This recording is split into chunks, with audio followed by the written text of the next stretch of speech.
नमस्कार। बड़ी खबर बड़ी बहस देख रहे हैं आप। मैं हूं आपके साथ सृष्टि सिंह। सोयाबीन का समर्थन मूल्य बढ़ाने समेत मध्य प्रदेश कांग्रेस किसान न्याय यात्रा निकाल रही है।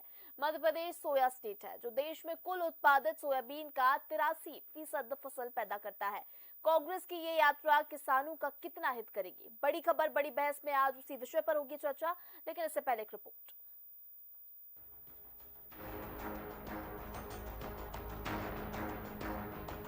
कहावत है, आसमान से गिरे और खजूर के पेड़ पर अटके। मध्य प्रदेश में बेरोजगारों के बाद अब किसानों को सियासी मोहरा बनाने की तैयारी है। आधार है, सोयाबीन का समर्थन मूल्य 4,850 से बढ़ाकर 6,000 रुपए किया जाए। इससे पहले ओबीसी का आरक्षण 14 से 27% कर सियासत ने मामले को ऐसा उलझाया कि बेरोजगार 14% आरक्षण से भी हाथ धो बैठे। जानकारों की माने तो मध्य प्रदेश में किसानों का आंदोलन खड़ा करने की तैयारी 3 कृषि कानून मामले में मध्य प्रदेश के किसानों का ठंडा रुख सामने आने के बाद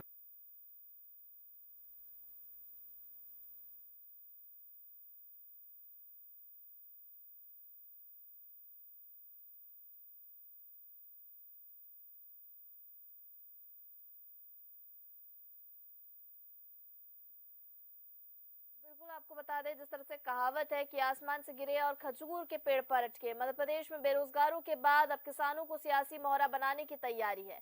आधार है वही सोयाबीन का समर्थन मूल्य, अगर आपको बता दें, 4,850 से बढ़ाकर 6,000 रुपए किया जाए, ये मांग है। इससे पहले ओबीसी का आरक्षण 14 से 27% कर सियासत ने मामले को ऐसा उलझाया कि बेरोजगार 14% आरक्षण से भी हाथ धो बैठे। जानकारों की माने तो मध्य प्रदेश में किसानों का आंदोलन खड़ा करने की तैयारी 3 कृषि कानून मामले में मध्य प्रदेश किसानों का ठंडा रुख सामने आने के बाद ही कर दी गई थी। चिंगारी देने उपयोग सोशल मीडिया पर भी हुआ। तो मध्य प्रदेश में क्योंकि देश का 83% सोयाबीन यही पैदा होता है, इसे सोया स्टेट का दर्जा भी मिला है।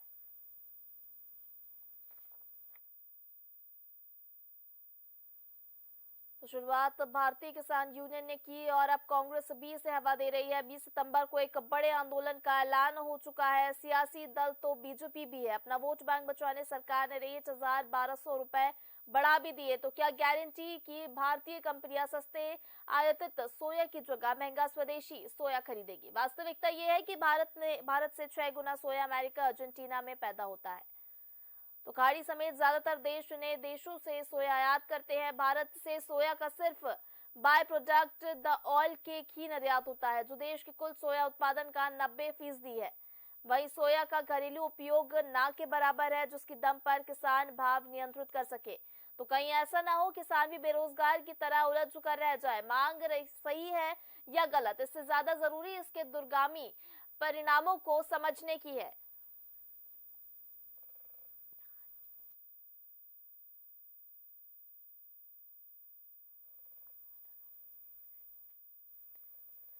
तो चलिए इसी मुद्दे पर आज करेंगे विस्तार से चर्चा। हमारे साथ गेस्ट जुड़ गए, पहले उनसे आपका परिचय करा देते हैं। तो हमारे साथ कांग्रेस से जितेंद्र मिश्रा जुड़े हुए हैं, बीजेपी से हमारे साथ अजय धवले जुड़े हुए हैं, वही हमारे साथ पॉलिटिकल एडिटर रवि अवस्थी जी भी मौजूद है। तो चलिए सबसे पहले तो आप सभी का बहुत स्वागत है हमारे चैनल में। तो चर्चा को शुरू करते हैं। देखिए, सबसे पहले मैं अजय जी आपके पास आऊंगी। देखिए, लगातार आपकी सरकार हर जगह यही कहती है कि हम किसानों के लिए तमाम योजना चला रहे हैं। कहीं पर भी कार्यक्रम होते हैं, मंचों पर यही कहा जाता है किसानों पर फोकस है, तमाम योजना किसानों के लिए हम चला रहे हैं। लेकिन आखिर क्या ऐसी वजह रह गई कि कांग्रेस को न्याय यात्रा निकालनी पड़ रही है? आज प्रमुख मुद्दा ये है कि कांग्रेस को वास्तविकता से परिचित होने की आवश्यकता है। मध्य प्रदेश का किसानों के विषय में जो कांग्रेस का इतिहास है वो वादाखिलाफी और विश्वासघात का इतिहास रहा है। आप इनकी 15 महीने की सरकार का कार्यकाल उठाकर देख लेंगे, 1, 2, 3, 4 इनके नेता राहुल गांधी जी मध्य प्रदेश में आए थे, उंगलियों पे गिनती गिनाई थी कि अगर किसानों का 2 लाख रुपए तक का कर्जा माफ नहीं होगा तो हम मुख्यमंत्री बदल देंगे। मुख्यमंत्री बदलने की आवश्यकता थी। मध्य प्रदेश वही प्रदेश है जहाँ 7.5 लाख हेक्टेयर की सिंचाई होती थी, आज 50 लाख हेक्टेयर से अधिक की सिंचाई है। मध्य प्रदेश है जहाँ कभी 0.3 के आसपास कृषि विकास की दर थी, आज 18% से अधिक की विकास दर। मध्य प्रदेश वही विकासशील मध्य प्रदेश है जहाँ कृषि ऋण की ब्याज दर 16% की होती थी, आज 0% की ब्याज दर पे किसानों को ऋण मिलता है। ऋण वितरण में भी 1200 करोड़ के आसपास लगभग किसानों को ऋण देते थे, आज हम 32,000 करोड़ के आसपास लोन डिस्ट्रीब्यूट कर रहे हैं।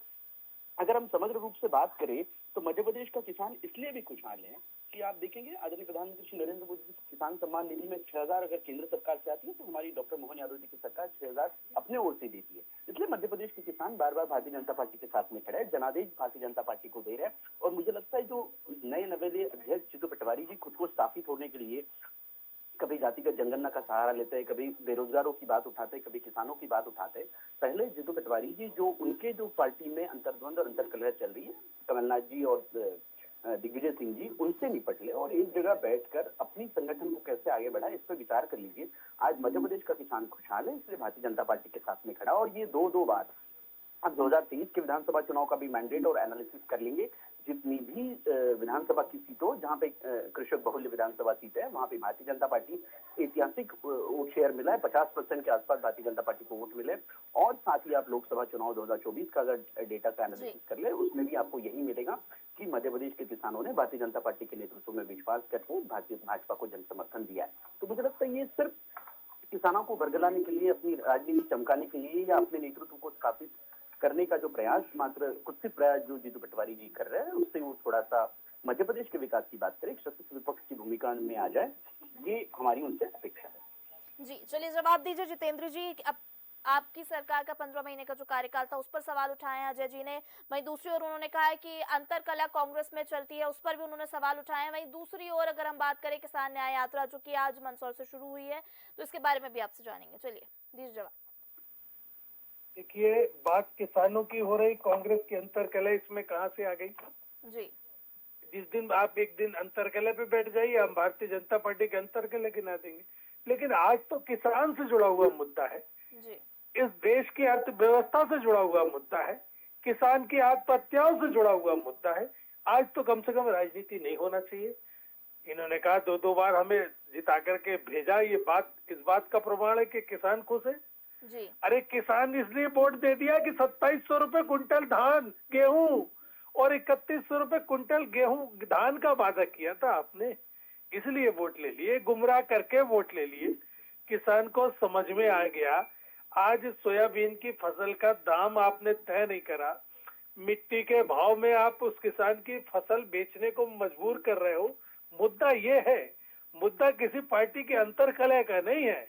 आप चुनाव जीत गए हैं तो आपने ये सोचा कि किसानों ने वोट दे दिया। अरे किसानों को आपने 6-6 हजार रुपए डाल के गुमराह कर दिया, और जब फसल का नंबर आया तो आपने इतना भी सम्मानजनक उसका मूल्य नहीं रखा है कि किसान की लागत निकल आए। 2017 में स्वामीनाथन रिपोर्ट लागू करने की बात की थी, आमदनी लागत से दुगनी करने की बात की थी। इस झांसे में किसान आ गया और उसने आपको वोट दे दिया। आप समझ रहे हैं किसान खुशहाल हो गया। अंधेर नगरी चौपट राजा है श्रीमान जी, आपको समझने का प्रयास करना पड़ेगा। जी इस चलिए, देश अभी की एक अपडेट मैं आपको छोटा सा दे देती हूँ जितेंद्र जी। देखिए, कैबिनेट की बैठक अभी खत्म हुई है, कैलाश विजयवर्गीय इसकी ब्रीफिंग दे रहे थे, उन्होंने ये भी कहा इस दौरान कि 4000 जो सोयाबीन की फसल उसको 4800 करने की मांग केंद्र सरकार से करेंगे। अब कहाँ दिक्कत है? रक्षाबंधन पर सिलेंडर देने की बात शिवराज सिंह जी ने की थी। अभी इसमें जवाब दे दीजिए ना पहले। कैलाश मैं विजयवर्गीय बता रहा हूँ, मैं इनके झूठ और इनकी फरेब बता रहा हूँ।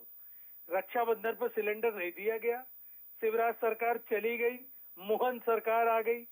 अब ये किसान के लिए 4800 रुपए का 4000 रुपए की जो बात कर रहे हैं केंद्र से, कब 9 मन तेल होगी, कब राधा नाचेगी, जब तक सारी फसल किसान की व्यापारी ले जाएंगे। अरे इनको खुद घोषणा करनी चाहिए ना, केंद्र सरकार से मदद आती रहेगी, मदद मिलती रहेगी, इन्हें कम से कम उसका 6000 रुपए मूल्य घोषित कर देना चाहिए, और केंद्र से मांग होती रहेगी, उसका जो बीच का डिफरेंस है वो आता रहेगा। तो अब इस तरीके से जब किसान फसल बेचने को खड़ा है, जब आपकी समझ में आ रहा है कि केंद्र से मांग करना चाहिए, फसल कटने से पहले केंद्र से वार्तालाप हो जाना चाहिए, चिट्ठी पत्री हो जाना चाहिए, खतो किताबत हो जाना चाहिए, लेकिन ये तो किसान को गुमराह करने का प्रयास कर रहे हैं। जब तक किसान के पास फसल रहेगी नहीं, सारा माल व्यापारियों के पास चला जाएगा, और ये व्यापारियों की सरकार है, व्यापारियों को फायदा देने के लिए अब थोड़े बहुत रेट बढ़ा देगी, ये करेगी और कुछ नहीं करेगी। जी, चलिए इसी का जवाब रवि जी से ले लेते हैं। देखिए रवि जी, कैलाश विजयवर्गीय का ये अपडेट आया है, कैबिनेट ब्रीफिंग अभी उन्होंने की और इस दौरान उन्होंने कहा है कि जो एमएसपी है, जिसकी यहाँ पर बात हम लगातार कर रहे हैं सोयाबीन की, इसको 4000 से 4800 करने की मांग केंद्र सरकार से हम करेंगे। और दोनों को ही आपने सुना, देखिए अजय जी को भी आपने सुना, जितेंद्र जी को भी सुना, इस पर भी जवाब दे दीजिए। देखिए सृष्टि, सबसे पहले तो थोड़ा सा स्पष्ट ये कर दे कि एमएसपी पहले से घोषित है 4,894 रुपये सोयाबीन के लिए। चूँकि सोयाबीन एक मतलब कुछ राज्यों में होता है, महाराष्ट्र, कर्नाटक, मध्य प्रदेश और भी 2-3 राज्यों में, पूरे देश में सोयाबीन पैदा नहीं होता है। तो इसीलिए जो उन तमाम राज्यों में इसकी खरीदी की व्यवस्था है। अभी देखिए केंद्रीय कृषि मंत्री ने 2 दिन पहले ही महाराष्ट्र और कर्नाटक के लिए 90 दिन की गारंटी दी है खरीदने की इस एमएसपी पर। और उन्होंने आज सुबह ही भोपाल में कहा था कि अगर मध्य प्रदेश में चूंकि अभी फसल आई नहीं है, अभी तो मानसून सक्रिय, 2 दिन अभी तेज बारिश, आती वृष्टि के चेतावनी है, अभी फसल खेत में ही खड़ी है और अक्टूबर के अंत तक जो है, अक्टूबर नवंबर में ये फसल आती है। तो जाहिर बात है, उन्होंने कहा कि भाई जैसे ही मध्य प्रदेश सरकार मांग करती है, हम तत्काल मध्य प्रदेश के लिए वो लागू कर देंगे। तो उसी तारतम्य में कैलाश विजयवर्गीय जी ने वो संभवतः वो कहा कि हम अभी मांग करते हैं। तो ये तो हो गया ताज़ा अपडेट इस मामले को लेकर। अब सवाल ये है कि 4,800, चूँकि देखिए मुद्दा ये नहीं है कि एमएसपी पे सोयाबीन खरीदा जाए, मुद्दा ये है, मांग ये है कांग्रेस की कि भाई इसको 6,000 रुपये किया जाए। क्योंकि तर्क ये दिया जा रहा है कि चूंकि लागत अब इसकी बढ़ गई है, 4,000 प्रति कुंटल के आसपास इसकी लागत आती है, ऐसे में किसान को ज़्यादा फायदा नहीं होता है। मुद्दा ये है कि किसान न्याय यात्रा का मुद्दा भी यही है कि 6,000 रुपये किया जाए। अभी पिछले दिनों कुछ संगठनों ने दिग्विजय सिंह जी को ज्ञापन सौंपा, उसमें भी यही मांग की गई। और इससे पहले भारतीय किसान यूनियन के जो प्रवक्ता राकेश टिकैत, उन्होंने भी प्रधानमंत्री को चिट्ठी लिखकर यही मांग की थी। अब सवाल यही है कि 6,000 रुपये प्रति कुंटल अगर कर दिया जाता है तो उसकी कुछ थोड़ी सी व्यावहारिक दिक्कतें भी मुझे लगता है कि जो लोग मांग उठा रहे हैं, हालांकि किसानों को ज़्यादा से ज़्यादा फ़ायदा मिलना चाहिए, इसमें कोई दो राय नहीं है। लेकिन सवाल यही है कि देखिए भारत की स्थिति अगर आप देखें तो भारत से ज़्यादा 6 गुना ज़्यादा सोयाबीन, क्योंकि ये विदेशी आयातित फसल है, क्योंकि इसका घरेलू उपयोग नहीं के बराबर है। यानी घर में जिस तरह से अन्य साग सब्जी दाल उपयोग होते हैं, ऐसा सोयाबीन उपयोग नहीं होता। थोड़ा बहुत सोयाबीन बड़ी जो है आजकल चलन में आ गई है, वरना पहले ये भी नहीं थी। तो सवाल ये है कि अब आप भारत से ज़्यादा 6 गुना ज़्यादा अमेरिका और अर्जेंटीना में सोयाबीन पैदा होता है। जो यूरोपीय देश हैं या खाड़ी देश हैं, जो खाद्य तेल का उत्पादन करते हैं, वो वहाँ से सोयाबीन लेते हैं। भारत से 90% सोयाबीन जो है डी ऑयल केक के तौर पे निर्यात होता है, यानी उसका बायो प्रोडक्ट बना के यहाँ से भेजना पड़ता है, तब वो वहाँ पर खपत हो पाती है उसकी। अब घरेलू डिमांड इतनी है नहीं कि घरों में इसका उपयोग हो जाए। ऑयल कंपनियां क्यों आपसे महंगा 6,000 का क्यों खरीदेंगी? वो क्यों नहीं अमेरिका अर्जेंटीना से जो दूसरे देश खरीद रहा है, क्योंकि भाई आप उन्हें तो बाध्य नहीं कर सकते कि नहीं आप 6,000 पर खरीदिए। और सरकार के पास भी एक लिमिट है उसकी खरीदने की। तो कुछ व्यावहारिक दिक्कतें भी है मुझे लगता है इस मामले में, लेकिन बावजूद इसके केंद्र सरकार ने महत्वपूर्ण फैसला लिया है। महाराष्ट्र और कर्नाटक में तो कांग्रेस की सरकार है, चाहते तो मना कर देते, लेकिन दोनों राज्यों के लिए उन्होंने घोषणा की है कि 90 दिन की गारंटी पीरियड। मध्य प्रदेश के लिए भी उन्होंने यही बात कही कि अभी फसल आई नहीं है, जैसे ही आएगी सरकार की तरफ से मांग आती है, हम तत्काल उस पर हाजिर करेंगे। अब सवाल ये है कि मुझे लगता है कि शायद कांग्रेस ने थोड़ी जल्दबाजी कर दी है न्याय यात्रा निकालने में इस मुद्दे को लेकर। अगर वो बेहतर होता, थोड़ा सा और एक आध महीने इंतजार करती, और अगर तब तक नहीं होता तब तक शायद सरकार को घेरने का ज्यादा उसको अवसर मिल पाता। ठीक है रवि जी, इसका जवाब हम जितेंद्र से लेंगे। पहले अजय जी आपकी तरफ आएंगे। देखिए 6,000 की मांग जो करके 6,000 की मांग है कांग्रेस की कि इसकी एमएसपी 6,000 फिक्स की जाए, और इसी को लेकर न्याय यात्रा निकाल रही है कांग्रेस। कितनी सही है ये मांग, और क्या ये मांग पूरी की जानी चाहिए, और अगर नहीं हो पाती है तो क्या वजह?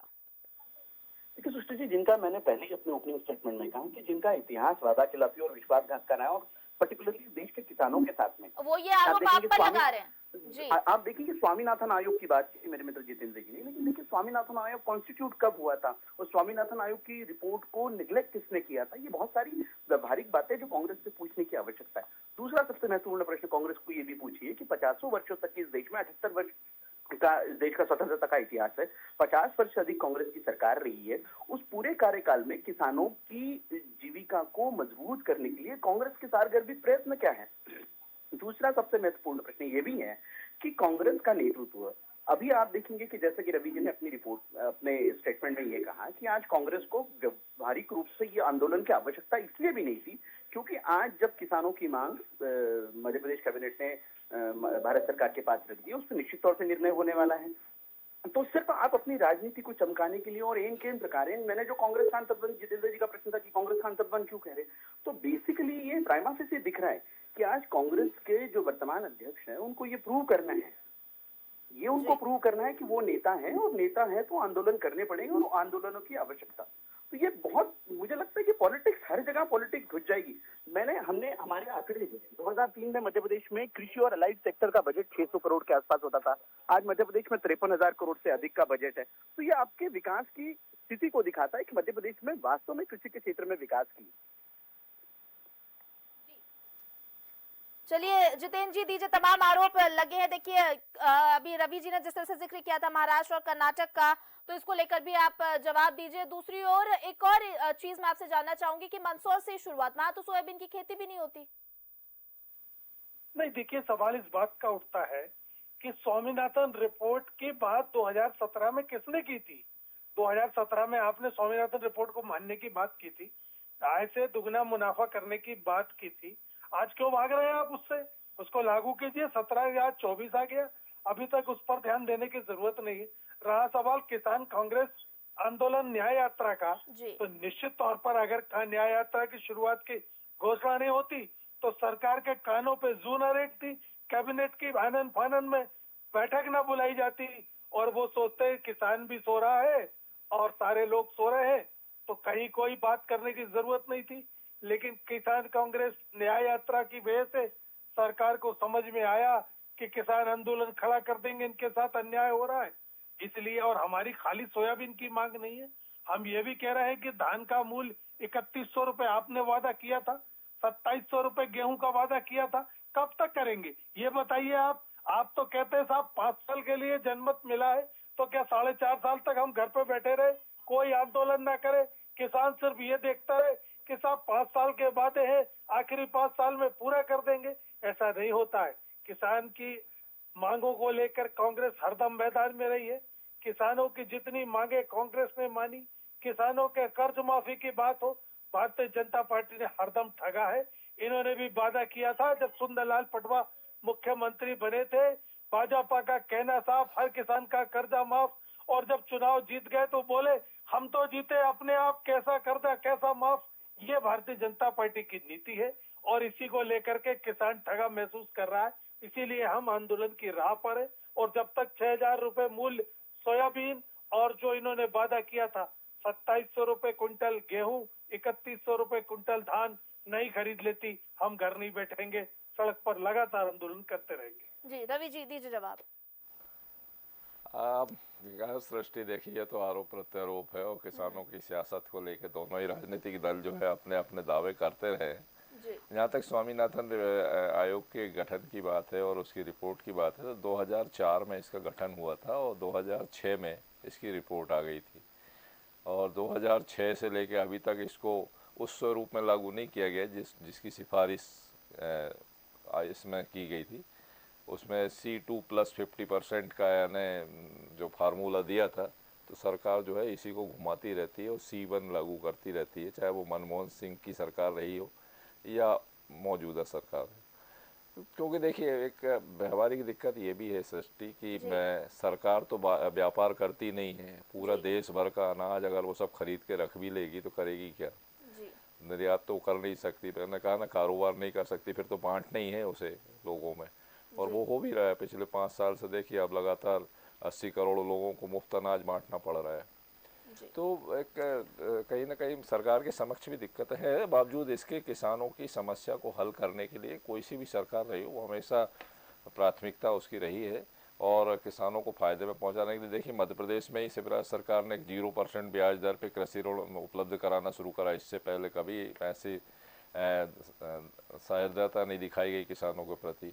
आज 0%। अभी भी देखिए कि पिछली डॉक्टर मोहन यादव सरकार ने उसकी अवधि, वसूली की अवधि जून थी, उसको आगे बढ़ाया। तो सरकारें समय समय पे निर्णय लेती किसानों के हित में। अब चूंकि अभी भी 4,894 रेट है, समस्या यही कि ज़्यादातर सोयाबीन जो है वो कंपनियां सीधे खरीदती है, क्योंकि वो तेल उसका बनाती है, उसका घरेलू उपयोग नहीं है कुछ भी, नहीं के बराबर है मतलब। तो सवाल यही कि अब और फिर मैंने बता भी दिया कि भाई जब भारत से इसका निर्यात होता है तो वो बायो प्रोडक्ट के तौर पे होता है, सीधा खाड़ी देश या अन्य देश जो है सीधा सोयाबीन भारत से नहीं खरीदते हैं। जी।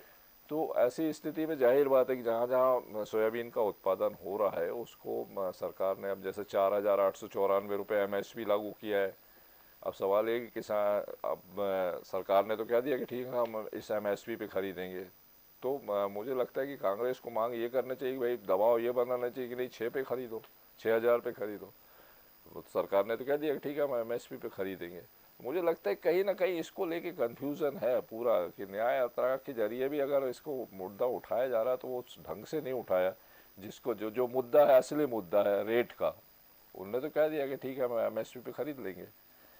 अब बात यही है कि फिर शुरुआत मंदसौर से ही, क्योंकि मंदसौर तो एक तरीके से देखा जाए तो PCC चेयरमैन का जो है एक गढ़ बन चुका है। वो हर आंदोलन की शुरुआत वहीं से करते हैं ना। 2018 में जो उन्हें प्रतिशत वहाँ से मिला है, चाहे वो अपनी खुद की सियासत चमकाने का हो, क्योंकि मुझे याद है अच्छी तरीके से कि राहुल गांधी को किस तरह मोटरसाइकिल पर बैठा के मंदसौर ले गए थे और फिर वहीं से उनका राजनीतिक उदय कैरियर जो है चमका है। तो जाहिर बात है कि वो हर बार मंदसौर का ही रुख करते हैं किसी भी आंदोलन, किसान से जुड़े मुद्दे को लेके, और आज भी वही कर रहे हैं, आज भी वो मंदसौर में है। मगर मुझे लगता है कि चूँकि वो पूरे प्रदेश के कांग्रेस के अध्यक्ष है तो जाहिर बात है कि उन्हें अन्य जिलों पर भी उतना ही फोकस करना चाहिए। खैर ठीक है, उनकी अपनी सियासत है, वो मंदसौर से करें या रायसेन से या विदिशा से। तो जाहिर बात है कि किसान जो कांग्रेस आज मुद्दा उठा रही है, कहीं ना कहीं उसका भी असर है कि सरकार को जल्दी जो है इस मामले में पहल करनी पड़ी। सृष्टि जी, चलिए अजय जी आपसे जवाब ले लेते हैं। देखिए, एक तरफ आप कह रहे हैं कि मध्य प्रदेश के किसान खुश है, दूसरी तरफ जितेंद्र जी कह रहे हैं कि मध्य प्रदेश के किसान ठगा हुआ महसूस कर रहे हैं, इसलिए न्याय यात्रा निकाल रहे हैं। ये मध्य प्रदेश के किसानों की खुशहाली लगता है पक्ष काम करने का सिर्फ उनके मुद्दे पे राजनीति करके हम ऐसे न्याय यात्राओं के माध्यम से अपनी राजनीति चमकाने का प्रयास कर रहे हैं। तो वो मध्य प्रदेश के किसानों की प्रति संवेदनशील निश्चित रूप पे मध्य सरकार की अनेक अवसर आएंगे। आप देखिए अजय जी आपकी आवाज हमें ठीक से नहीं मिल पा रही है, प्लीज नेटवर्क में आने की कोशिश करिए। अजय जी, अजय जी आपको अब मेरी आवाज मिल पा रही है? तो चलिए एक बार फिर से संपर्क साधने की कोशिश करेंगे अजय जी। तब तक जितेंद्र जी आपसे जवाब ले लेते हैं। देखिए रवि जी ने जिक्र किया मंदसौर का, उसी पर मेरा सवाल था जिसका मुझे ठीक से आपने जवाब दिया नहीं। एक बार फिर से आपसे जवाब ले लेते हैं कि मंदसौर से ही आखिर क्यों हर आंदोलन की शुरुआत या हर जो भी मुद्दा कांग्रेस उठाती है उसकी शुरुआत हमेशा मंदसौर से क्यों?